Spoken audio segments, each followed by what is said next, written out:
Olá pessoal, bom dia, boa tarde, boa noite para você que assiste a nossa aula. E hoje, na parte 2 do nosso módulo 1 da disciplina de Termodinâmica aplicada em Engenharia Química 2, nós vamos ver e estudar os sistemas homogêneos fechados. Bora nessa!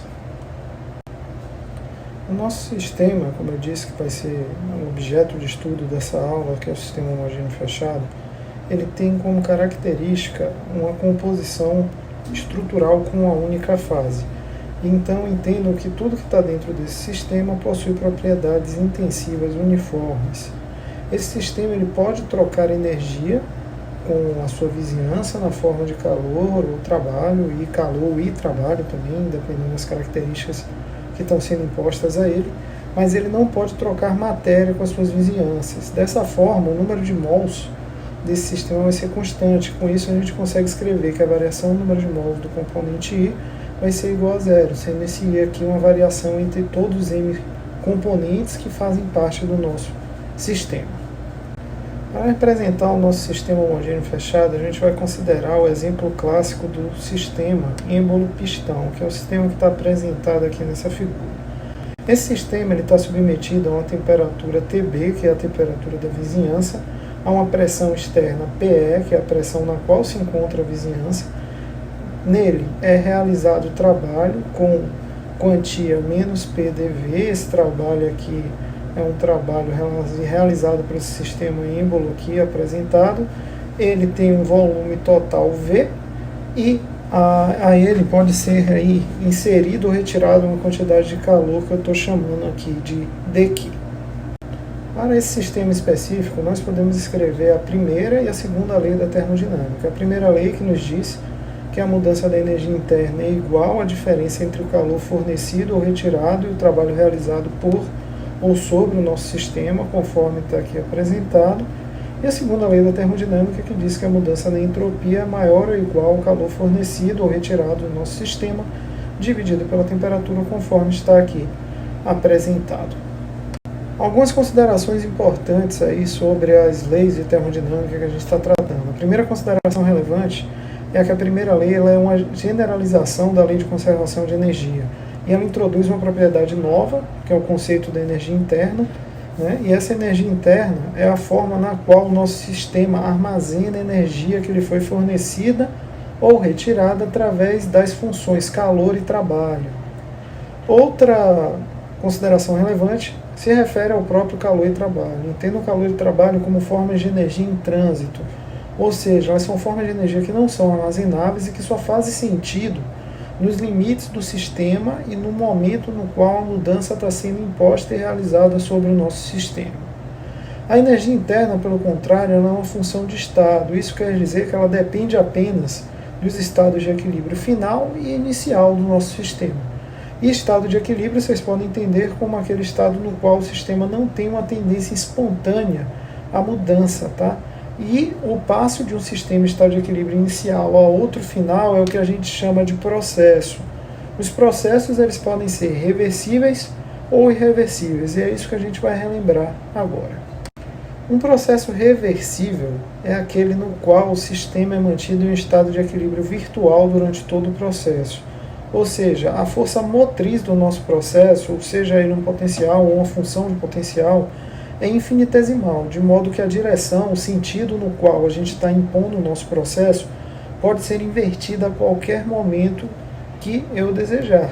E essa mudança aí acarreta uma mudança infinitesimal da nossa função potencial. A gente pode considerar esses processos reversíveis como um limite ideal ou aproximado, mas ele nunca vai ser atingido.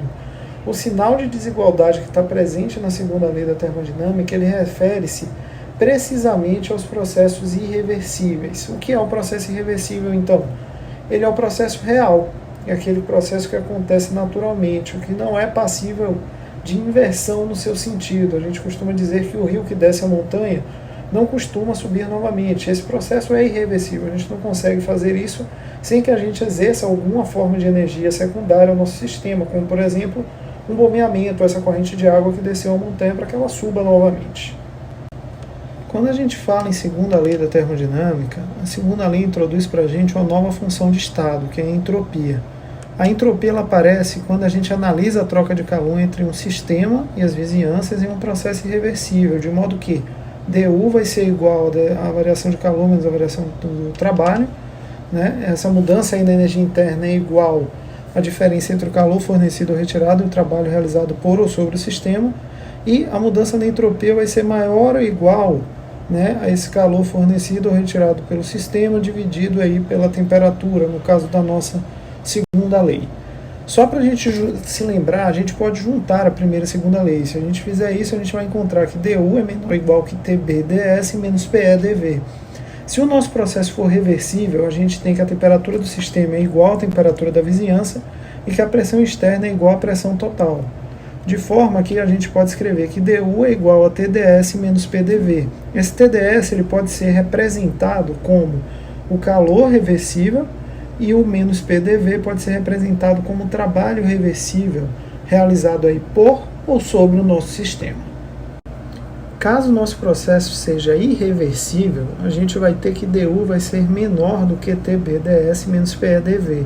E para esse caso específico, a gente não pode assumir que a pressão externa é igual à pressão do sistema, nem que a temperatura externa é igual à temperatura do sistema, né? São valores diferentes. No entanto, a energia interna é uma função de estado, e essa equação dU igual a TdS menos PdV pode ser aplicada tanto a processos reversíveis quanto nos processos irreversíveis. O que a gente não pode fazer aqui é identificar TdS e PDV como calor e trabalho, respectivamente. Essa consideração só é válida no caso dos processos reversíveis. Ainda tratando dos nossos sistemas homogêneos fechados, a gente agora está interessado em obter uma variação finita de uma propriedade termodinâmica durante um processo entre o estado de equilíbrio 1 e o estado de equilíbrio 2. Nesse caso, a gente vai tratar dessa equação aqui, que é dU igual a TdS menos PdV. Essa equação ela deve ser integrada seguindo uma trajetória reversível para que ela possa utilizar as propriedades do sistema que são uniformes no estado de equilíbrio inicial e final. E com isso a gente pode escrever que ΔU é igual a essa variação das energias internas no estado final em relação ao estado inicial. E isso aqui é igual a integral da entropia do estado inicial ao estado final de TdS menos a integral do volume do estado inicial ao final de PdV. Como U é uma função de estado, esse resultado que a gente está vendo aqui ele independe da trajetória de integração e também é independente do processo ser reversível e reversível. Ele requer apenas que os estados inicial e final sejam estados de equilíbrio. Sendo isso verdade, a gente pode usar essa equação para todo e qualquer processo. Um outro aspecto importante é que a energia interna é uma função de potencial. Isso quer dizer, ela é uma força motriz para um processo. E a gente pode reescrever a equação como dU é menor ou igual a TbDS menos PeDV e aplicar a essa equação a restrição de volume e entropia constante. Se a gente tem entropia constante, esse termo é zero. Se a gente tem volume constante, esse termo vale zero. Com isso, a gente pode escrever que dU, a entropia e volume constante, é menor ou igual a zero. Na prática, o que significa essa equação? Que a SV constantes, o valor de U tende ao mínimo em um processo irreversível e ele permanece constante em um processo reversível. Essa equação é aquilo que a gente chama na termodinâmica de um critério de equilíbrio. Esse critério de equilíbrio é válido para um sistema fechado, né, que é o que a gente está estudando aqui, já que todos os processos naturalmente tendem a esse estado de equilíbrio. A gente pode dizer nesses casos que a SV constantes, a gente vai ter uma diminuição da nossa energia interna, e esse é o principal ponto do nosso critério de equilíbrio. A gente pode derivar outras expressões de potencial para os nossos sistemas fechados, e outros grupos fundamentais podem ser obtidos. Para isso, a gente pode usar diferentes pares entre as variáveis pressão, temperatura, entropia e volume. Como a gente vai usar essas variáveis aqui, pressão, temperatura, entropia e volume, a gente vai usá-las como variáveis independentes. Esse procedimento é feito se utilizando a transformada de Legendre, que vai permitir que a gente use 3 pares de variáveis para manter as propriedades de uma determinada equação fundamental. Então, se a gente pretende trocar os papéis das variáveis volume e pressão na equação dU, TdS menos PdV, a gente vai obter uma nova função. Essa nova função é H, e ela vai ser aí definida como o valor da função original, que é U, mais o produto de PV. A gente pode escrever, né, esse H, que a gente aqui vai nominar de entalpia, como uma função de estado, já que ela é definida com base em uma função de estado. Então a gente vai derivar aquela expressão que a gente acabou de ver, que H é igual a U mais PV, e a gente vai obter DH igual a DU mais a derivada do produto PV. Né? Então DH vai ser igual a TDS menos PDV mais a derivada de PV. Aqui eu só fiz substituir o DU pela sua definição, que é TDS menos PDV. Então DH vai ser TDS menos PDV mais PDV, né, aplicando aqui a regra do produto a essa derivada, mais VDP. Observem que eu posso simplificar esses dois termos e determinar que DH é igual a TDS mais VDP. E aqui está a definição de mais uma propriedade, de mais uma equação fundamental. A gente pode pegar esse mesmo conceito que a gente aplicou na equação do DU e aplicar aqui na equação para entalpia, fazer esse ds ser zero e fazer esse dp ser zero, ou seja, fazer a entropia e a pressão serem constantes. Nesse caso, a gente vai obter essa equação no formato que ela está apresentada aqui, que DH, a condição de entropia e pressão constante, tende ao mínimo, é menor ou igual a zero. Isso aqui representa mais um critério de equilíbrio para o nosso sistema. A gente pode aplicar a transformada de Legendre mais uma vez, dessa vez para as outras variáveis. Nesse caso eu vou fazer aqui o produto em T e S, mantendo o U aqui como essa variável de interesse original. Então, fazendo isso, a gente vai desenvolver da mesma forma que a gente fez na equação anterior, fazer a derivada dessa expressão inteira, fazer a substituição do DU. Vocês vão chegar aqui, dA é menos SDT menos PDV. Agora, T e V, né, temperatura e volume, são nossas variáveis independentes, e A, T e V são outro grupo fundamental, de forma que A é uma função potencial e a T e V constantes, né, eu vou ter isso aqui tendendo a zero, isso aqui tendendo a zero, eu vou fazer dA, a temperatura e volume constante, ser menor ou igual a zero. Lembrando que esse A é o que a gente chama de energia de Helmholtz. Por fim, a gente vai trocar as variáveis T com S e V na equação base, de modo que a gente vai usar T e P como variáveis independentes, e a partir daí a gente define a mais importante dentre essas energias e critérios de equilíbrio que estamos estabelecendo na nossa aula, que é a energia de Gibbs. A energia de Gibbs, então, ela vai ser definida como H menos TS. Fazendo a transformada, substituindo aqui a equação para H, a gente vai chegar a DG igual a menos SDT mais VDP. Para esse caso, observem que a gente tem temperatura e pressão como variáveis independentes. Isso aqui faz total diferença nos desenvolvimentos futuros que a gente vai ter com base nessa equação. Por quê? Porque temperatura e pressão são as variáveis mais facilmente controladas. A gente consegue controlar isso aqui nos nossos sistemas de forma muito simples. Então, por isso, essa equação tem uma usabilidade gigantesca dentro da termodinâmica.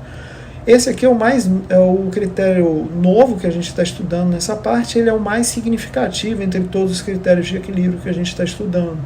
Ele diz para a gente que a energia de Gibbs tende ao mínimo em condição de temperatura e pressão constantes. A gente vai estudar no nosso módulo final, no módulo 5 aqui da disciplina, uma aplicação direta dessa equação em cálculos de sistema de equilíbrio, se utilizando desse critério e das propriedades termodinâmicas dos componentes puros para estabelecer, por exemplo, cálculos de equilíbrio químico de fases combinados, que é uma das grandes aplicações dessa equação dentro da termodinâmica.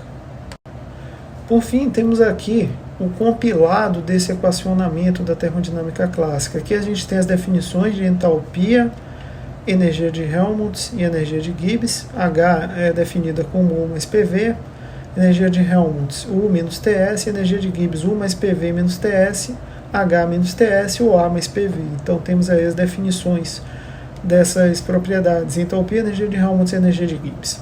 Daqui a gente deriva as equações fundamentais, que são DU igual a TDS menos PDV, dA igual a menos SDT menos PDV, dH TDS mais VDP e dG menos SDT mais VDP. Partindo das equações fundamentais, podemos obter as funções de potencial, fazendo cada uma das variáveis independentes ser constante na equação.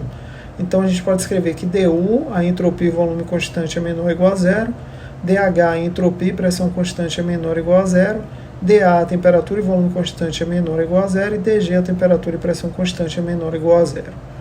Todas essas funções representam funções de potencial dentro dos critérios de equilíbrio termodinâmico. Temos ainda as relações de Maxwell. Essas relações são desenvolvidas com base nas equações fundamentais que estão aí apresentadas. O desenvolvimento delas está apresentado no card que aparece aqui acima, tá?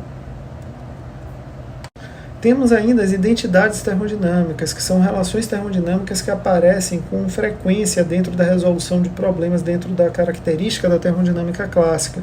Essas identidades, elas têm validade, a gente consegue usá-las e substituí-las dentro de equações para resolver problemas relacionados com estudos de propriedades termodinâmicas de componentes, e o desenvolvimento de uma dessas propriedades também aparece no card aqui acima. As demais eu sugiro que vocês tentem desenvolver com base no que vocês aprenderam no desenvolvimento dessa relação, dessa identidade que está apresentada aqui no card.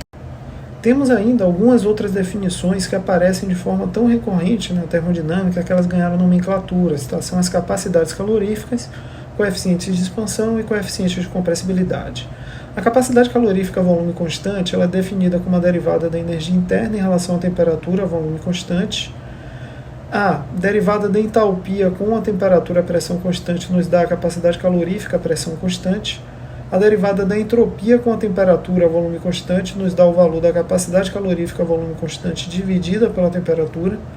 A derivada da entropia com a temperatura pressão constante nos dá o valor da capacidade calorífica pressão constante dividida pela temperatura. O coeficiente de expansão é 1 sobre V derivada do volume em relação à temperatura pressão constante. E o coeficiente de compressibilidade é igual a menos 1 dividido pelo volume, que multiplica a derivada do volume em relação à pressão com a temperatura constante. Todas essas, como disse, são relações termodinâmicas úteis que utilizaremos em disciplinas variadas do curso de Engenharia Química, e todas elas apareceram por serem muito recorrentes ao longo dos desenvolvimentos. Então, pessoal, era isso que a gente tinha para a aula de hoje. Aqui estão os contatos, caso fique alguma dúvida relacionada a esses desenvolvimentos. Sugiro fortemente que vejam e verifiquem aqueles desenvolvimentos relacionados tanto com as relações de Maxwell quanto as identidades, e reproduzam os demais que não aparecem lá nos desenvolvimentos apresentados no vídeo.